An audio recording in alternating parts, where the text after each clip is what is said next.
माननीय राज्याचे मुख्यमंत्री एकनाथराव शिंदे साहेब, देवेंद्रजी, प्रफुल्लभाई रामदास आठवले साहेब, पियुष गोयल साहेब, चंद्रशेखर बावनकुळेजी, नीलमताई गोरे, सर्व महायुतीचे सन्माननीय उपस्थित असणारे मान्यवर नेते, पदाधिकारी, कार्यकर्ते आणि पत्रकार मित्रांनो, आपण आज सकाळी काउंटिंग सुरू होईपर्यंत प्रत्येकजण आपापले परीनं अंदाज व्यक्त करत होते।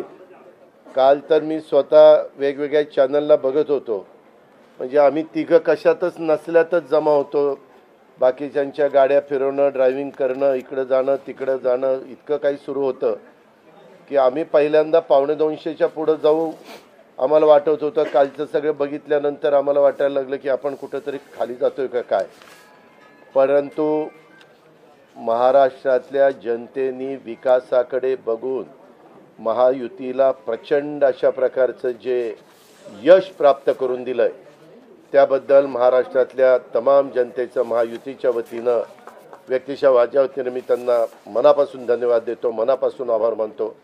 सगळेच कार्यकर्ते राबले, उमेदवार राबले, सगळे सहकारी घटक पक्षाचे, मित्र पक्षांचे सगळे आमचे सहकारी त्याच्यामध्ये स्वतःला झोकून दिलं आणि सगळ्यांनी ही निवडणूक आपली स्वतःची निवडणूक आहे असं समजून त्या ठिकाणी कामाला लागले। आमच्या ज्या योजना होत्या, योजनांच्याबद्दल बरेच थोडीशी चेष्टा मस्करी करण्यात आली, आम्हाला त्याच्यामध्ये दोष देण्यात आला, आमची थोडंसं टीका टिप्पणी करण्यात आली की राज्य कंगाल केलं, अमुक झालं तमुक झालं, परंतु नंतर त्यांचे जाहीरनामे बाहेर आल्यानंतर आम्हाला ते दिसलं की हे काय चाललेलं आहे, कसं चाललेलं आहे, कुठलाही हिशोब न ठेवता अशा प्रकारचे जाहीरनामे बाहेर आले आणि आपण सगळ्यांनी त्या ठिकाणी पाहिलं। आम्ही मुळात काय केलं, लोकसभेच्या निवडणुकीच्या निमित्तानं आम्हाला मोठं अपयश आलं, म्हणजे महाराष्ट्रामध्ये आम्हाला तिघांनाही वाटलं नव्हतं की बाबा अशा प्रकारचं आपल्याला अपयश मिळेल, परंतु ते मिळालं, आम्ही ते मान्य केलं, त्याच्यातून आम्ही पुन्हा सावरण्याचा प्रयत्न केला।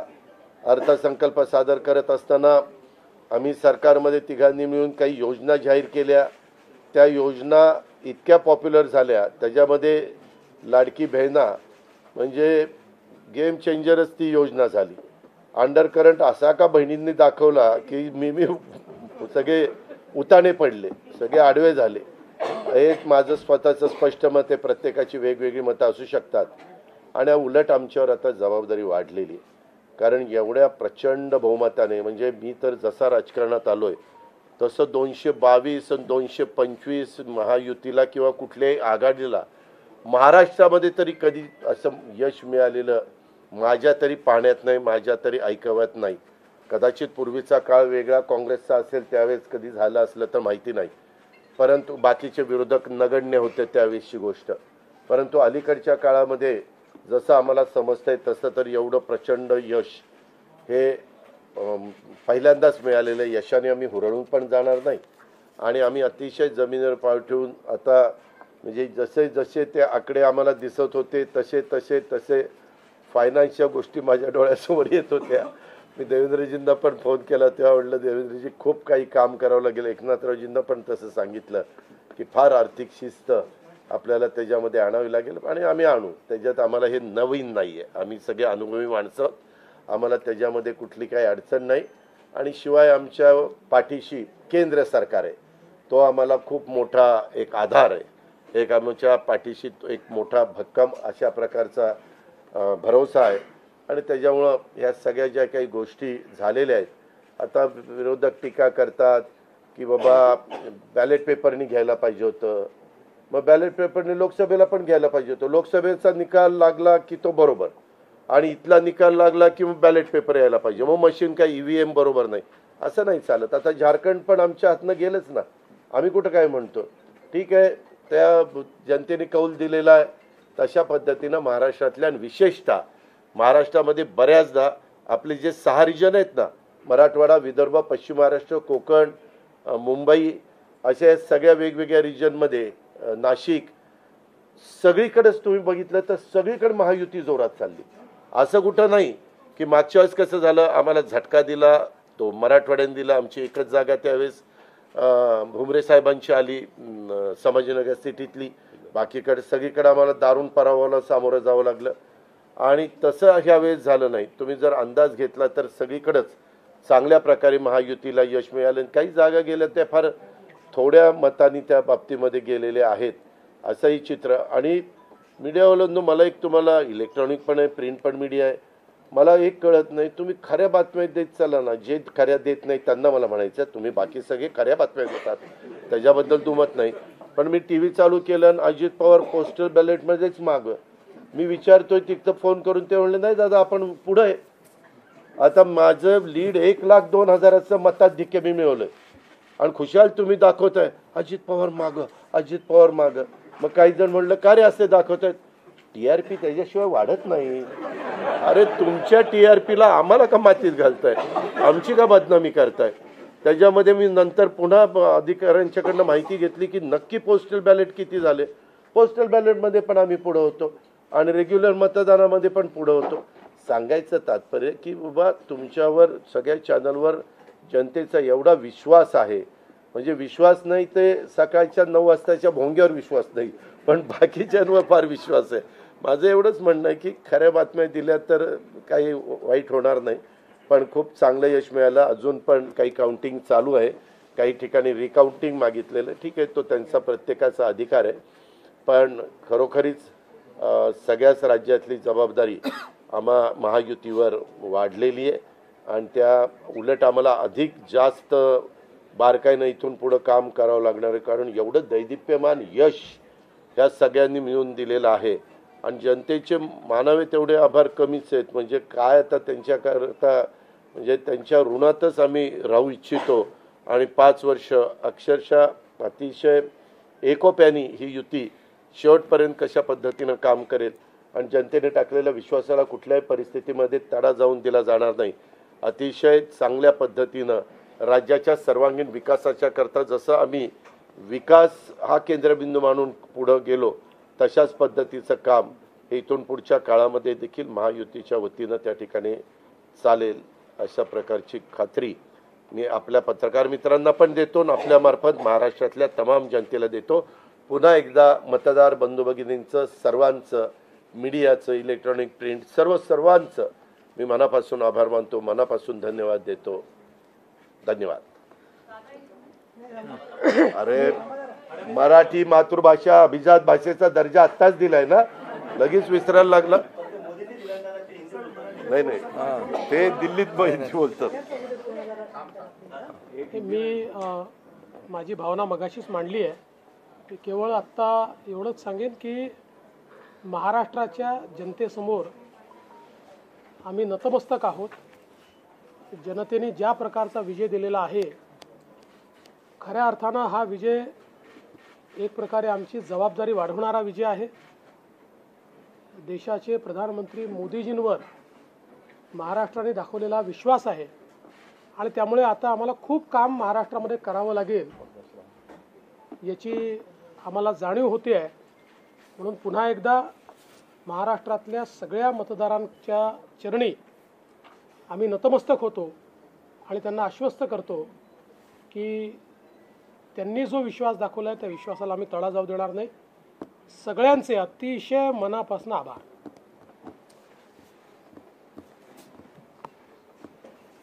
खरं म्हणजे आजचा हा महाराष्ट्रातला ऐतिहासिक दिवस आहे आणि ऐतिहासिक विजय देखील आहे. आतापर्यंतच्या अनेक वर्षांच्या निवडणुका आपण पाहिल्या, परंतु ही निवडणूक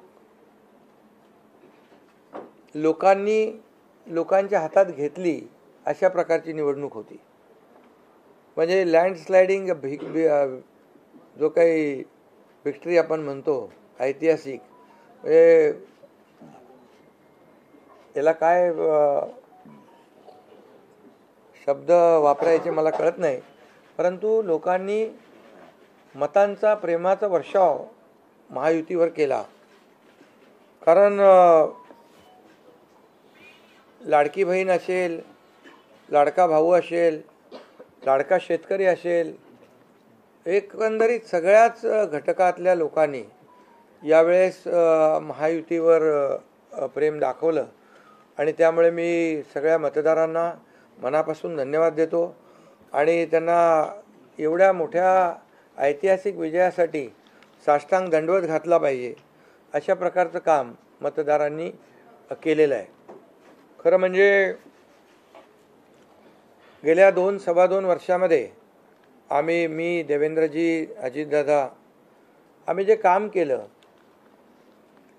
या राज्यामध्ये की शिवसेना, भाजपा, राष्ट्रवादी, RP आमचे आठवले साहेब इकडे आहेत आणि आमचे इतर घटक मित्रपक्ष आणि जे निर्णय आम्ही घेतले ते निर्णय आतापर्यंतच्या इतिहासामध्ये न भूतो न भविष्यते असे होते.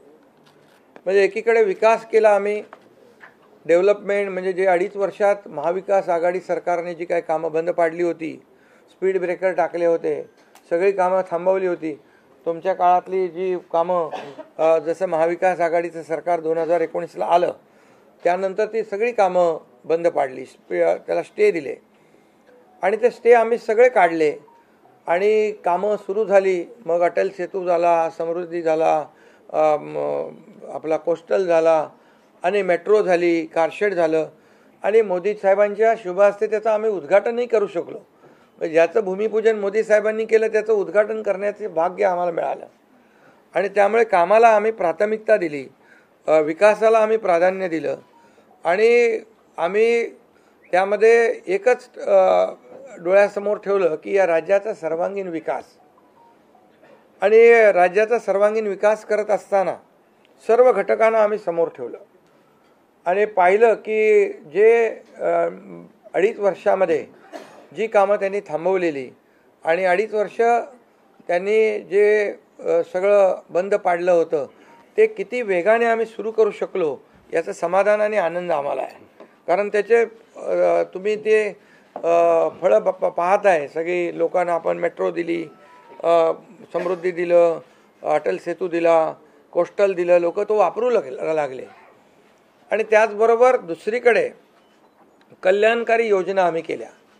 कल्याणकारी योजनेमध्ये लाडकी बहीण, मुख्यमंत्री लाडकी बहीण योजना, त्यानंतर मग लाडका भाऊ केला आम्ही, युवा प्रशिक्षण योजना केली, 3 गॅस सिलेंडर दिले, त्यानंतर वयोश्री योजना केली, शेतकऱ्यांची आम्ही योजना केली, शेतकऱ्यांना वीज बिल माफ केलं, शेतकऱ्यांचं जे 7.5 HP 3-5-7.5 हां 3-5-7.5 आणि त्या पंपाचं वीज बिल माफ केलं. शेतकऱ्यांना आम्ही 2.5 वर्षामध्ये 2.25 वर्षामध्ये आत्तापर्यंतच्या इतिहासामध्ये जेवढा मोबदला दिला नव्हता 15,000 कोटी रुपये तो दिला. त्यांच्या योजनांसाठी 45,000 कोटी रुपये. म्हणजे एकंदरीत कल्याणकारी, मी डिटेलमध्ये जात नाही त्याच्यामध्ये, पण एकीकडे विकास आणि दुसरीकडे कल्याणकारी योजना याची आम्ही सांगड घालण्याचा प्रयत्न केला. आणि नेमकं यामध्ये आमचा उद्देश एवढाच होता की या राज्याला पुढे न्यायचं, या राज्याचा सर्वांगीण विकास करायचा, या राज्यातल्या प्रत्येक घटकाला काही ना काही राज्य सरकारच्या माध्यमातून आधार मिळाला पाहिजे. आणि मग आम्ही सर्वसामान्यांचं सरकार म्हणायचो. मग सर्वसामान्यांचं सरकार म्हणताना सर्वसामान्याला काय मिळालं याचा विचार आम्ही केला. आणि मला अभिमानाने या ठिकाणी सांगायचं आहे की मोदी साहेबांनी, केंद्र सरकारने देखील आमच्या पाठीमागे उभे राहिले ताकदीने, की जे आमचे प्रस्ताव जे आहेत ते त्यांनी मान्य केले आणि मोठ्या प्रमाणावर गेल्या 10 वर्षामध्ये जे केंद्राने देखील या राज्याला 10 वर्ष तर जाऊ द्या, पण 2-2.5 वर्षामध्ये देखील आम्हाला लाखो कोटी रुपयांचं सहकार्य केलं. त्यामुळे एक डबल इंजिनचं सरकार देखील या राज्यामध्ये, वेगवान सरकार, गतिमान सरकार, निर्णय घ्यायला धडाधड निर्णय घेतले आम्ही. त्यामुळे 2.5 वर्षात सिंचन प्रकल्प 4 त्यांनी केले महाविकास आघाडीने, आम्ही होतो तिकडे. आणि आता आमच्या वेळेस सुप्रमा 124 सुप्रमा दिल्या. म्हणजे एक फक्त उदाहरण की अशा प्रकारचं काम आम्ही केल्यामुळे या राज्यातल्या जनतेने, सर्वसामान्य माणूस आम्ही केंद्रबिंदू मानला. म्हणजे त्याच्यामध्ये महिला आहेत, गरीब आहे, युवक आहे, शेतकरी आहे, यांना आम्ही केंद्रबिंदू मानून काम केलं आणि त्यांच्यासाठी आम्ही योजना केल्या.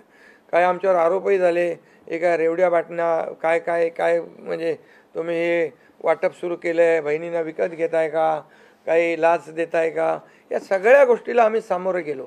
कोर्टामध्ये काही लोक गेले ही योजना बंद करण्यासाठी. आणि म्हणून लाडकी बहीण योजना जी आहे, त्याचबरोबर शासन आपल्या दारी, आम्ही याच्यापूर्वी शासन आपल्या दारी आम्ही केलं डायरेक्ट. तेव्हाही योजना होत्या, पूर्वी लाभही होते, सगळं होतं, परंतु लोक कंटाळून ते योजनांचा लाभ घेण्यापासून वंचित राहत होते. आम्ही 5 कोटी लोकांना त्याचा लाभ दिला, शासन आपल्या दारी. आणि आपल्या लाडकी बहीण योजना, यामुळे एकंदरीत लोकांनी विश्वास ठेवला की हे देणारं सरकार आहे, हे फक्त बोलणारं सरकार नाही आहे. आणि म्हणून देणारं सरकार आहे याच्यावर विश्वास ठेवला आणि कल्याणकारी योजना ज्या केल्या आम्ही फक्त बोललो नाही, तर 5 इन्स्टॉलमेंट लाडक्या बहिणींच्या खात्यात टाकले सुद्धा. आणि आम्ही तर आम्हाला माहीत होतं हे विरोधक सावत्र भाऊ आमच्या या नोव्हेंबरच्या पैशामध्ये अडकाटी आणतील, म्हणून आम्ही ऑक्टोबरमध्येच आचारसंहिता लागायच्या अगोदर नोव्हेंबरचे पण पैसे दिले. कारण शेवटी आम्ही देण्याची नियत आमची आहे, नियत साफ आहे. कारण आम्ही फक्त कागदावर योजना ठेवायच्यासाठी केलं नाही. आणि त्यामुळे एकंदरीत या राज्यामध्ये सर्वसामान्यांचं सरकार सर्वसामान्यांसाठी काहीतरी करतंय ही भावना प्रत्येकाच्या मनामध्ये निर्माण झाली. आणि आम्ही म्हणालो कॉमन मॅन. आता कॉमन मॅनने आम्ही ठरवलं आहे की त्यांच्या जीवनामध्ये काही बदल घडवून चांगले दिवस आणून त्याला सुपरमॅन करायचं.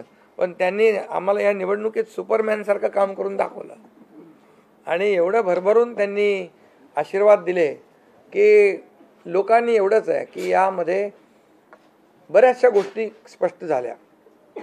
लोकांनी कल्याणाचं आणि विकासाचं राजकारण स्वीकारलं. लोकांनी सुडाचं, आरोपाचं, द्वेषाचं राजकारण झिडकारलं. आणि म्हणून 2 निवडणुका ज्या लोकसभेमध्ये पण आणि लोकसभेत फेक नरेटिव्ह वगैरे सगळं केलं, काय केलं, संविधान बदलणार वगैरे, सगळ्या जातीमध्ये भीती निर्माण केली, प्रत्येकाला घाबरवलं. तरीसुद्धा एवढं होऊन पण प्रधानमंत्रीपदी मोदी साहेबच बसले.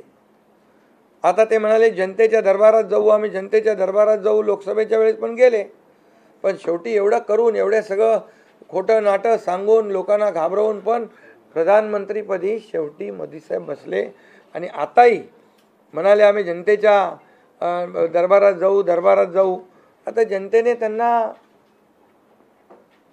जो काय मॅन्डेट द्यायचा तो दिलेला आहे. आणि त्यामुळे जनतेने पूर्णपणे विकासाला आणि कल्याणकारी योजनांना स्वीकारलेला आहे. यामध्ये लोक रोज आमचं सरकार स्थापन झाल्यापासून रोज सरकार पडणार रोज आम्हाला 3-4च शब्द ठेवले होते त्यांनी. ते शब्द तुम्हाला माहीत आहे, मी ते परत त्याचा उच्चार करू इच्छित नाही. पण 4था शब्द होता का? नाही. पण आम्ही त्याला आरोपाने उत्तर नाही दिलं. आम्ही कामातून उत्तर दिलं त्याला. आणि कामातून उत्तर दिलं आणि ते काम लोकांना भावलं की बाबा हे काम करणारे लोक आहेत आणि काम सर्वसामान्य लोक आहेत. मी स्वतःला काय समजायचो, CM म्हणजे चीफ मिनिस्टर, मी म्हणायचो कॉमन मॅन आहे. आता कॉमन मॅनमध्ये मी जायचो. आता आमचे दोन्ही उपमुख्यमंत्री दोन्ही आम्ही 24/7 काम करत होतो. आणि याच्यामुळे घरी बसून सरकार चालवता येत नाही, फेसबुकवरून सरकार चालवता येत नाही, हे स्पष्ट झालेलं आहे. आणि म्हणून आम्ही लोकांच्या, बाळासाहेब सांगायचे, कार्यकर्ता घरात नाही लोकांच्या दारात शोभून दिसतो. शासन आपल्या दारी आम्ही घेऊन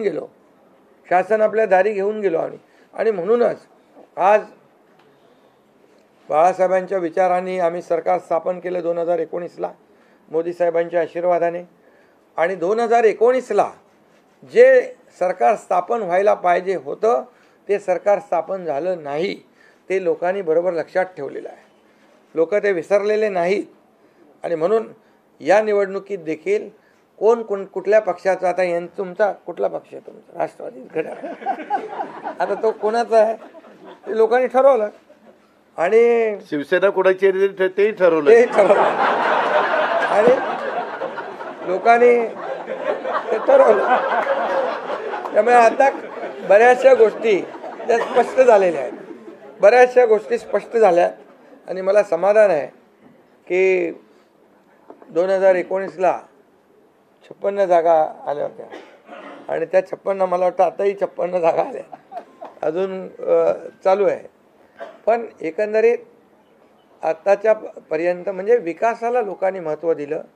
मोदीजींनी आता अमित भाई असतील, नड्डाजी आहेत, तिथं पियुषजी आहेत, केंद्रीय मंत्री आपले भूपेंद्रजी आहेत, राजनाथ सिंगजी, बऱ्याच सगळ्या लोकांनी आठवले साहेब तर आपल्या सोबतच आहेत. आठवले साहेब सोबत 100% तर एकंदरीत आपण सगळ्यांनी या निवडणुकीमध्ये एकत्र येऊन काम केलं. आता एकत्र येऊन काम केलं, आता त्याच्यामध्ये काही लोकांनी म्हणा त्याचा अर्थ वेगवेगळा काढला. मोदी साहेब म्हणाले एकत्र या, विकासासाठी एकत्र या. आता लोकांना आवाहन केलं, जसं आम्ही काय त्याच्यामध्ये जातीपाती धर्माचा उल्लेख केला नाही, पण मतदानासाठी एकत्र या, विकासासाठी एकत्र या, या राज्याला पुढे घेऊन जाण्यासाठी एकत्र या, असं आवाहन करणं काय चुकीचं आहे.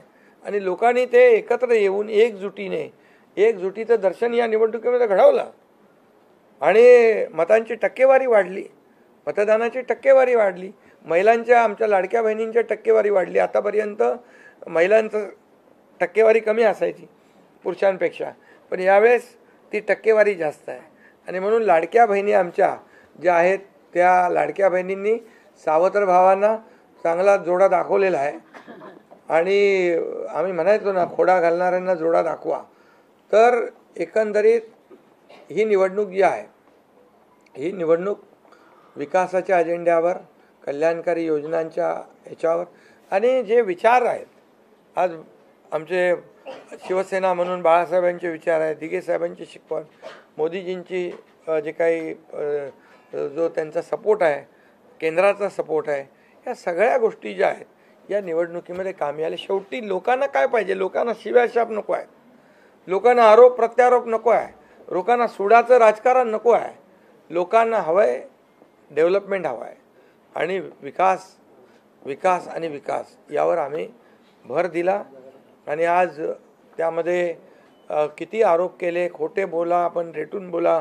आता अजितदादा मगाशी म्हणाले की तुम्ही पण काय काय ते बातम्या अशा सकाळी तर अशा बातम्या चालल्या होत्या की बोला आमचा काय कार्यक्रम होतो का काय, आमचा करेक्ट कार्यक्रम करायचं चालू. तर याच्यामध्ये खूप चांगलं निर्णय झाला, चांगला एक आपला ऐतिहासिक विजय झालेला आहे. आणि त्यामुळे खऱ्या अर्थाने आमची जबाबदारी वाढलेली आहे. आता या सगळ्या ज्या काही जे घेतलेले आम्ही निर्णय आहेत, हे आमचा एकही निर्णय कागदावर राहिलेला नाही. मी त्या सगळ्या निर्णयात जाऊ इच्छित नाही, पण एकही निर्णय आम्ही कागदावर ठेवला नाही. कुठली योजना आहे ती कार्यान्वित केली आम्ही.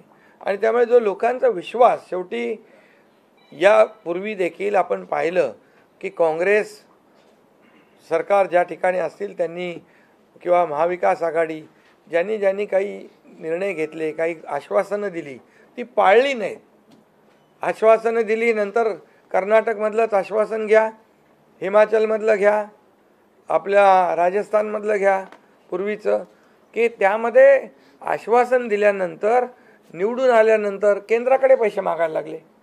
आमच्याकडे पैसे नाही, हमारे पास पैसे नाही आहे. असं आम्ही केलं नाही. आम्ही जे बोललो, आमची हातपाय काय म्हणतो त्याला पांघरून पाहून आम्ही ते आम्ही अंतरून पाहून पाय पसरले. आणि ज्या योजना आम्ही केल्या, या योजनांचं पूर्णपणे त्याच्यामध्ये कुठलीही योजना बंद होणार नाही याची आम्ही काळजी घेतली. सगळे नियम आम्ही पाळले, सगळ्या RBIच्या केंद्र सरकारच्या गाईडलाईन आम्ही पाळल्या, कुठलंही व्हायलेशन आम्ही केलं नाही. आर्थिक दृष्टिकोनातून जे काही आम्ही नियोजन करायचं ते केलं. आणि त्यामुळे त्यांना लोकांनी खोटं ठरवलं. ते आम्हाला म्हणाले तुम्ही लाडकी बहीण योजना देताय, पैसे कुठून आणणार, पैसे कुठून हे फसवं आहे. आणि त्यांनीच आमची योजना चोरून नंतर त्यांच्या वचननाम्यामध्ये टाकली. मग तुम्ही कुठून आणणार? म्हणजे लोकांना कळलं की हे फक्त बोलतायत, करणार नाहीत. आणि विश्वासाचा भाग आहे. आम्ही 2-2.5 वर्षामध्ये जे केलं ते लोकांसमोर आहे. आम्ही कुठलंही काही याच्यामध्ये लपवाछपवी केली नाही. जे आहे ते स्पष्टपणे आम्ही मांडलं लोकांच्या समोर. लोकांच्या दरबारामध्ये आम्ही गेलो आणि लोकांना काम आवडतं, लोकांना विकास पाहिजे, लोकांना कल्याणकारी योजना पाहिजेत ते आम्ही देण्याचा प्रयत्न केला आणि विकासाकडे या राज्याला नेण्याचा आम्ही प्रयत्न केला. यामध्ये केंद्राचा आम्हाला खूप मोठ्या प्रमाणावर सपोर्ट मिळाला. 10 वर्षामध्ये मी तो आकडा अगोदर पण मी सांगितला होता. मनमोहन सिंग प्रधानमंत्री होते, 10 वर्षात राज्याला त्यांनी 2 लाख कोटी दिले, पण यावेळेस 10 वर्षामध्ये मोदीजींनी 10 लाख कोटी दिले. म्हणजे आत्ताचं नवीन उदाहरण तर 76,000 कोटी वाढवण बंदर आहे, दिघी बंदर आहे. अशी म्हणजे डेव्हलपमेंटसाठी जे आहे, मग ते एअर कनेक्टिव्हिटी असेल, water connectivity, rail connectivity, road connectivity असेल, अनेक प्रकल्पांना जे काही पाण्याची योजना असतील आमच्या, त्या सगळ्याला खूप मोठ्या प्रमाणावर सपोर्ट केला आणि त्यामुळे आम्ही या राज्याला विकासाकडे घेऊन जाऊ शकलो आणि लोकांना कल्याणकारी योजना आम्ही देऊ शकलो. आणि लोकांना आम्ही याच्यामध्ये मतं नाही, आम्ही लोकांची मनं जिंकलेली आहेत. आज लोकांना शेवटी काय विश्वास महत्त्वाचा आहे. विश्वासावर सगळ्या गोष्टी चालतात. तुम्ही काही सांगा आणि नंतर त्या हात वरती करा, अशा प्रकारचं काम आमच्याकडून झालं नाही. आणि त्यामुळे आम्ही काम करणारे लोक आहोत, कार्यकर्ते आहोत आणि म्हणून आम्ही 24/7 काम केलं. जेव्हा जेव्हा शेतकरी अडचणीत आला तेव्हा तेव्हा त्याच्या मागे आम्ही उभं राहिलो. त्याला वाऱ्यावर आम्ही सोडलं नाही. आणि त्यामुळे जो सर्वसामान्य घटक जेव्हा जेव्हा अडचणीत आला त्याच्या मागे आम्ही उभं राहण्याचं काम केलं. त्यामुळे एक प्रकारचं हे सरकार जे आहे, एक पाठीराखा सरकार, एक सरकार जे आहे हे सर्वसामान्याला न्याय देणारं सरकार आहे. जनतेच्या पाठीमागे ताकदीने उभं राहणारं सरकार आहे. जसं आमच्या मागे केंद्र सरकार ताकदीने उभं राहिलं तसं आम्ही जनतेच्या मागे उभे राहिलो. आणि म्हणूनच आम्हाला हा असा प्रचंड दैदिप्यमान हा विजय मिळालेला आहे. आणि आम्ही या विजयाचं श्रेय जे आहे आमच्या मतदारांना देतो, जनतेला देतो. जे आमचे महायुतीचे सर्व कार्यकर्ते आहेत त्यांनी मेहनत घेतली आहे त्या सगळ्यांना देतो. आणि म्हणूनच यापुढे जे काही काम आहे या जनतेच्या हितासाठी करणं एवढंच आमची जबाबदारी आहे. त्यामुळे पुन्हा एकदा मी आपल्या सगळ्या पत्रकारांना मनापासून धन्यवाद देतो, आपलेही आभार मानतो. आणि आता इथून पुढे तुम्ही खऱ्या चांगल्या बातम्या दिल्या तर तुमचा TRP वाढत जाईल. आमचे प्रकल्प जे आम्ही सुरू केलेत त्याच्या बातम्या द्या, लोकांच्या फायद्याचे जे प्रकल्प आहेत त्याच्या बातम्या द्या. वाचाळवीरांच्या बातम्या देऊ नका. देवेंद्र जी, एक सवाल ये है कि महाराष्ट्र में पिछले कुछ समय से जाति में लगातार एक दंगा फैलाने की कोशिश हो रही थी. क्या स्थिर सरकार को लेकर की मैंडेट है क्या? दूसरा, वोट जिहाद शब्द आपने इस्तेमाल किया था, इस बार भी ऐसी कोशिश कई जगहों पर हुई थी, उसको कैसा जवाब? मुझे ऐसा लगता है कि प्रधानमंत्री जी ने एक जो नारा दिया था, एक है तो सेफ है, सब समाज को साथ में लाने वाली जो बात प्रधानमंत्री जी ने कही थी, महाराष्ट्र के लोगों ने उसको रिस्पॉन्ड किया है. और महाराष्ट्र के सभी समाजों ने एक साथ मिलकर एक बड़ा मैंडेट हमको दिया है. मुझे लगता है कि आज निश्चित रूप से जो लोग तुष्टीकरण की राजनीति करना चाहते थे, जो डिविजिव पॉलिटिक्स करना चाहते थे, उनको करारा जवाब जनता ने ही दिया है. और प्रधानमंत्री जी की बात को लोगों ने यहाँ पर एक्सेप्ट किया. आप दोनों से ये सवाल है, एनसीपी और शिवसेना, आप दोनों को लेकर ये आरोप लग रहे थे बार बार, आप दोनों के लिए साथ की लड़ाई थी, शिवांगी ठाकुर, एकनाथ जी और अजित पवार जी की नकली है. क्या आपको लगता है आज के बाद ये आरोप अब जनता ने जवाब दे दिया है, आपकी ओर से क्या जवाब दिया जाएगा? क्योंकि असली और नकली का फैसला जनता ने दिखाया ना. अभी आपने पहले ही बोल दिया ना. नहीं, आपकी ओर से जानना चाहते हैं क्योंकि देखिए बार-बार नहीं, देखिए जनता ने आज बता दिया है, असली नकली में मैं जाऊंगा नहीं. लेकिन बाला साहब ठाकरे जी की विचारधारा वाली जो शिवसेना है, शिवसेना भाजपा की गठबंधन वाली जो शिवसेना है, एक विचारधारा वाली शिवसेना, आज लोगों ने तय कर लिया है कौन है, मैंडेट दिया है लोगों ने. आज अभी तो मुझे लगता है वो तो अभी उनको तो हम कैसे रोकेंगे, वो तो और कुछ ना कुछ बोलते रहेंगे. लेकिन जनता की अदालत में जाने के बाद उनको भी दिखाया है और हमें भी दिखाया है.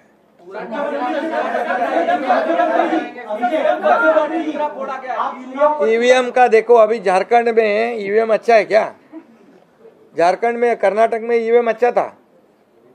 जब भी अभी वो लोग पहले जब जीतने के बाद बोलते ईवीएम अच्छा है, इलेक्शन कमिश्नर अच्छा है, वो लोग तो सुप्रीम कोर्ट तक तो उनको सलाह मशवरा देते हैं उनको।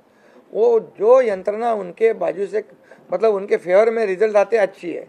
अभी तो वोटर लिस्ट पे भी उन्होंने ऑब्जेक्शन लिया था। तो जब हार जाते हैं तो बोलते ये यंत्रणा खराब है, जीतते हैं तो बोलते हैं अच्छा है। ऐसा कैसा है?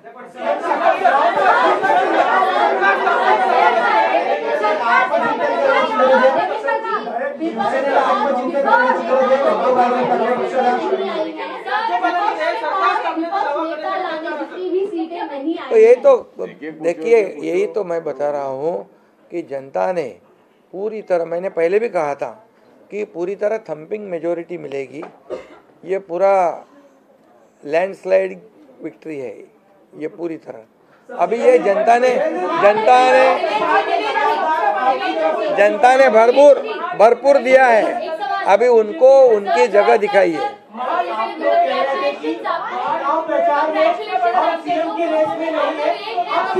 मुख्यमंत्री बनने वाला है, ऐसे में आप तीनों में कुर्बानी कौन देगा, इसको लेकर थोड़ा बताइए। अरे भैया, अभी हम लोग अभी तो आंकड़े भी आने के अभी चालू है ना, काउंटिंग चालू है। अभी होने के बाद हमारी तीनों पार्टियां बैठेगी। हम जैसे आपको बताते हैं, जैसे हमने सीटों का बंटवारा हुआ, हमें कोई मतभेद हमारे में नहीं थे, आज भी कोई मतभेद नहीं है। हम हमारे वरिष्ठ और हम लोग बैठकर उसके ऊपर निर्णय लेंगे। बच्चे हैं नई सरकार को लेकर के, तो क्या कब तक दावा पेश करेंगे गवर्नर के पास? अरे हमें करो ना, कब तक दावा पेश करेंगे गवर्नर के पास? क्योंकि अब 26 तारीख जो है वो डेट पिछली बार हुआ था, 5 साल पूरा होगा। समय पे सब बराबर होगा। पहले तो तीनों पार्टियां अपना अपना नेता चुनती है। अभी रिजल्ट ही आने का है। रिजल्ट आने के बाद सारे एमएलएस को बुलाना पड़ता है, अपने अपने पार्टी का नेता चुनते हैं, उसके बाद ये प्रक्रिया होती है। आप बिल्कुल चिंता मत करिए, तीनों पार्टियां साथ में बैठकर और अठौली जी का भी मशवरा हम लेंगे और इसका निर्णय करेंगे।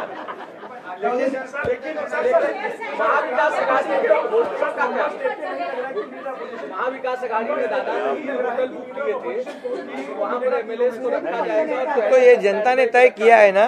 पर एक कमेंट जनता ने इतना भरोसा दिखाया है, अभी हमारी जिम्मेदारी बढ़ गई है। हाँ, तो फिर वही तो पब्लिक जनता ने दिखा दिया है। जनता ने पूरा विश्वास दिखाया, तो हम पूरे विश्वास के साथ अभी काम करेंगे। सीएम साहब 3 होटल महाविकास अघाड़ी ने बुक किए थे, कल से 3 होटल महाविकास अघाड़ी ने बुक किए थे और कल रात में 3 बार मीटिंग हुई कि यहाँ पर हमने एक भी मीटिंग नहीं करी थी, हम लोग शांत बैठे थे। हमने मीटिंग भी नहीं करी थी और होटल भी बुक नहीं किया था, क्योंकि हमें मालूम था थम्पिंग मेजोरिटी मिलने वाली है, इसलिए होटल बुक करें। और उनके आवश्यकता पड़े तो उनके होटल हम मांग लेंगे, उनकी बुकिंग हम ले लेंगे।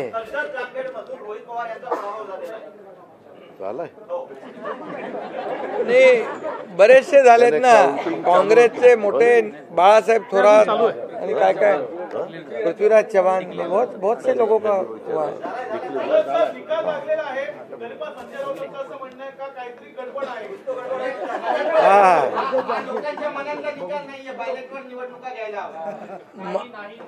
संजय राऊतची बडबड आहे त्याच्यामध्ये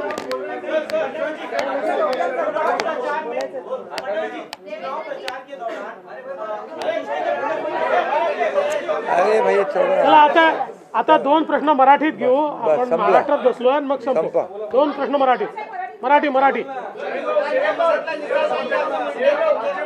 अरे जाने दो ना संजय, एक ही सवाल है क्या? आपका सवाल खत्म हुआ? सवाल खत्म। असं म्हणतायत की बॅलेट पेपरवर निवडणुका घ्या, ईव्हीएमचा निर्णय माहीत नाही। पुन्हा एकदा तुम्हाला विचारतो, संजय राऊत कोण? ईव्हीएमचा निर्णय मान्य आहे।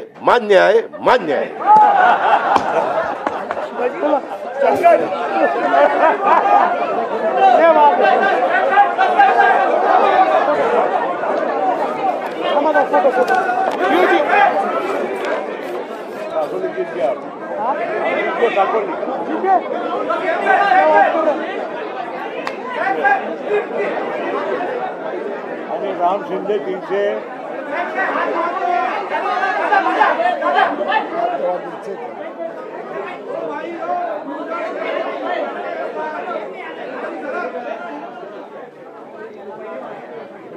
थँक्यू. ओके. चलो थँक्यू. राम शिंदे 354.